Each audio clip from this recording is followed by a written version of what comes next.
အားလုံးပဲမင်္ဂလာပါ Facebook password ပြန်ကြည့်နေလေးကို share လုပ်ပေးချင်ပါတယ်เนาะဆိုတော့ဒီလိုလေးနဲ့ဆက်လိုက်ရအောင်ဟုတ်ကိုကဒီ Gmail ကနေကြည့်ရမှာဖြစ်ပါတယ် Gmail ကိုစာဝင်လိုက် Gmail ကိုဝင်ပြီးလို့ရှိရင်ဟိုထဲမှာဒီပုံတင်ထားလို့ရှိရင်ပုံတွေပေါ်တယ်မတင်ထားရင်လူပုံတွေပေါ်တယ်အဲ့ဒီဟာနေရာလေးကိုတစ်ချက်ပြီးတော့manager UN ကိုကဒါ account လေးကိုတစ်ချက်နှိပ်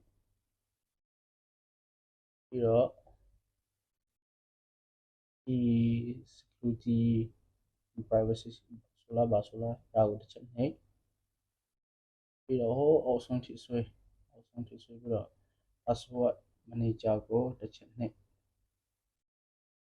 အဲ့ဆိုရင်သူပေါ်လာပြီဒီအားလုံးကဒီ Gmail နဲ့ဝင်ထားတဲ့ဟာဖြစ်တဲ့အတွက်ဒီအားလုံးကပေါ်တယ်ဒါပေမဲ့ဒီ Facebook password ကြည့်မှာဖြစ်တဲ့အတွက်အဲ့ဒီ Facebook ကို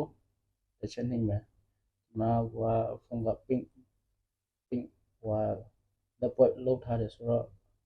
ဒါလေးကိုဖွင့်ပေးဖို့လိုတယ်ဒီမှာနံပါတ်နဲ့တော့ခတ်ထားတယ်အဲ့ဒီနံပါတ်ကိုရိုက်ထည့်ပေးလိုက်ပေါ့ဒါဆိုရင်ကြပြီဒီမှာကြည့်လို့ရပြီနော်အားလုံးစင်ပြေကြပါစေလို့ကျေးဇူးတင်တယ် thank you ပါနောက်ဗီဒီယိုမှာထပ်တွေ့မယ်